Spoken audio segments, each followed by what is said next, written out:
네, 우리 언론인 여러분, 그리고 우리 국민 여러분과 당원 동지 여러분, 어떻게 PI가 새로 만든 PI가 마음에 드실지 모르겠습니다.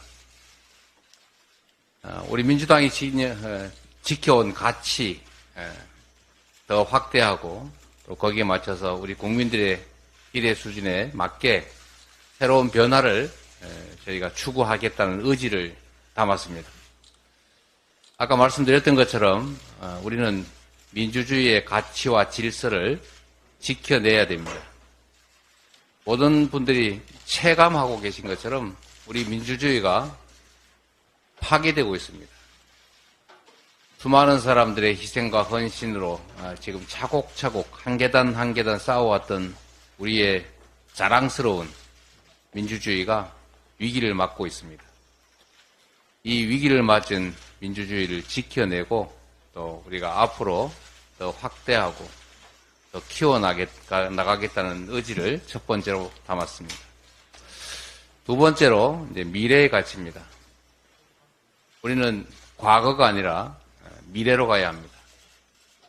안타깝게도 현실은 한 발 한 발 더 나아가야 한다는 우리 국민들의 여망과 또 당연히 가야 될 이 책임을 벗어나서 과거로 퇴행하고 있다는 안타까운 현실을 우리가 목도하고 있습니다. 우리 민주당이 퇴행을 막고 미래로 나아가겠다는 의지를 또 하나 담았습니다. 그리고 우리 사회가 희망을 잃고 있습니다. 희망을 잃고 있는 대표적인 징표가 바로 저출생입니다. 오죽 미래에 대한 희망이 사라지면 자녀 출산의 인간적인 원초적인 욕구를 억제해야 되겠습니까? 죽이는 절망과 좌절이 아니라 살리는 희망의 세계로 우리가 함께 하겠다는 약속을 드리면서 새로운 PI와 새로운 로고를 통해 우리의 의지를 국민 여러분과 당원 동지 여러분께 밝히는 바입니다. 힘든 시절이긴 하지만 또 상황이 엄혹하긴 하지만 그래도 우리 선배들이 이루어왔던 성과를 바탕으로 더 이상 민주주의가 희망이 사라지지 않고 퇴행하지 않고 한 발이라도 반 발짝이라도 앞으로 나아갈 수 있도록 열심히 노력하겠습니다. 고맙습니다. 당대표님 말씀 감사합니다. 이상으로 더불어민주당 새로운 로고 선포식을 마치겠습니다. 장례를 정돈하고 최고위원회를 속개하도록 하겠습니다. 네, 정리는 다 끝난 것 같습니다. 예, 이재명 당대표의 속개 선언으로 더불어민주당 제213차 최고위원회 회의를 속개하겠습니다. 네, 회의를 속개하겠습니다. 먼저 이재명 당대표의 모두 발언이 있겠습니다. 네, 오늘은 우리 PI를 공개하는 그런 중요한 우리 당내 행사를 하기도 하지만 또 한편으로 보면 이 정치가 원래 복무해야 될 우리 국민들의 삶이 안타깝게도 훼손된 그런 날이기도 합니다. 어제 서천의 시장 화재 사건으로 많은 분들이 생계의 터전을 잃고 울부짖고 계십니다.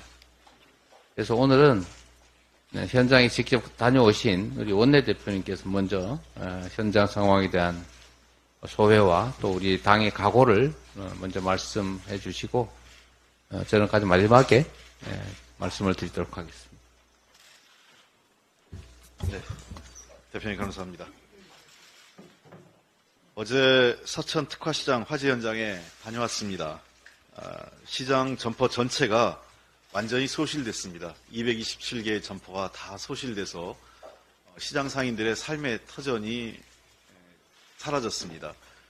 특히 안타까운 것은 단순히 이게 장사나 영업의 공간이 아니라 일부 오랫동안 그 현장에 계셨던 분들은 자신의 삶의 일부와 같은 삶의 현장이 사라졌다는 것에 대해서 매우 가슴 아프게 생각하셨습니다.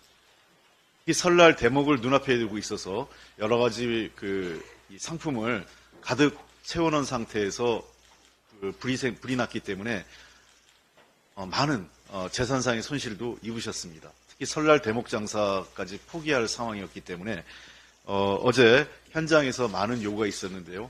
첫 번째는 시장 상인들이 특히 설날 대목에 바로 장사 영업을 할 수 있도록 임시 공간을 마련해 달라는 요구가 있었습니다. 그래서 신속하게 해당 지자체와 그다음에 관련 중앙정부는 이에 대한 대책을 마련해야 될 것 같습니다. 두 번째는 당장에 경위안정 지원금을 제공해야 됩니다. 소상공인진흥재단에 경위안정 지원 자금이 있기 때문에 신속하게 지원해서 다시 영업을 할 수 있도록 도와드려야 되고요. 코로나19 때 저희가 드렸던 재난지원금의 일부를 원리금 상환이 시작됐는데 관계당국은 이분들에 대해서 원리금 상환을 최소 6개월은 유예해야 될 것으로 생각됩니다. 당장에 영업을 하기 어려운 상황이기 때문에 이러한 원리금 상환에 대한 유예가 필요하다 생각을 하고 정부는 교부금을 비롯해서 또 예비비, 재난과 관련된 예비비 등을 적극 활용해서 이분들에 대한 특별 재난지역 여부를 함께 검토해 주셔서 신속하게 이분들이 삶의 현장에 복귀하고 다시 희망을 가질 수 있도록 해야 될 것 같습니다. 서천 특화시장은 단순히 시장이 아니라 관광형 시장으로 외부에서 많은 분들이 서천을 방문하는 이유이기도 합니다. 그래서 지역경제에 미치는 영향이 크기 때문에 임시 가건물을 신속히 복구해서 서천 특화시장이 정상적으로 가동됨으로써 지역경제도 정상화될 수 있도록 신속하고 빠른 복구 작업이 진행되어야 될 것 같습니다. 이 와중에 좀 아쉬운 것은 상인들이 밤새 대통령과 여당 대표가 온다고 해서 기다렸고 그분들의 말씀을 기다렸는데 대표 일부만 만나고 상인들이 기다리고 있는 2층에는 올라가지 않았습니다.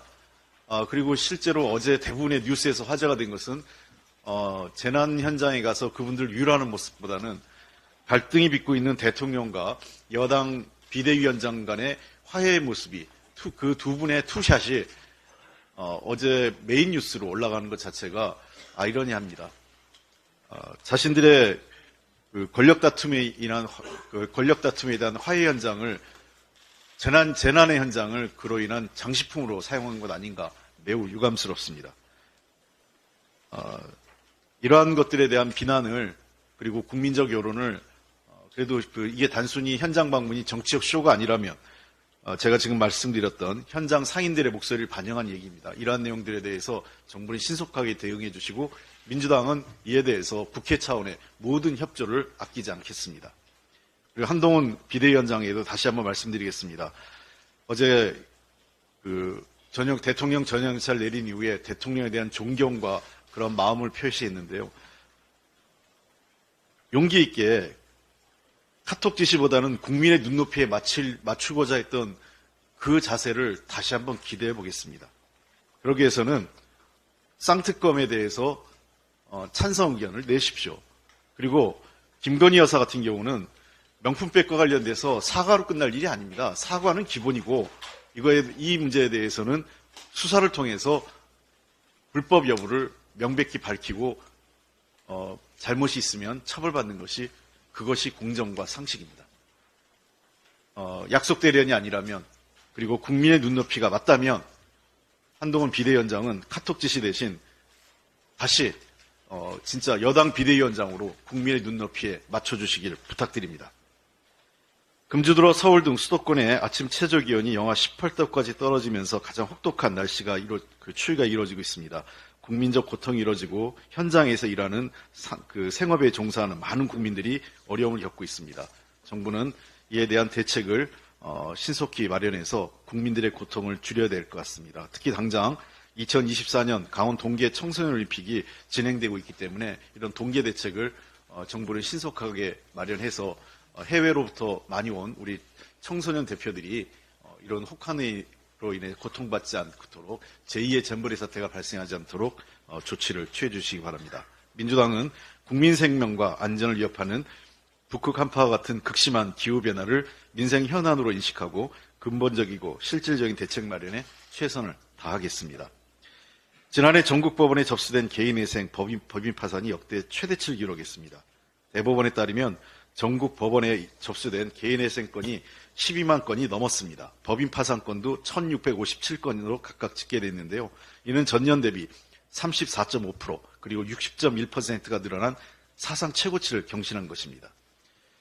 과도한 부동산 대출과 자산 투자 등으로 20, 30대 개인 회생이 늘고 고금 여파로 대출 연장이 안 되면서 법인 파산이 증가했다는 것이 분석이 지배적입니다. 심각한 것은 20, 30대의 개인 회생 신청이 증가했고 부동산 가격 급등으로 무리하게 대출을 받아 빚을 갚지 못하거나 전세 사기 피해도 무관하지 않다는 분석이 나오고 있습니다.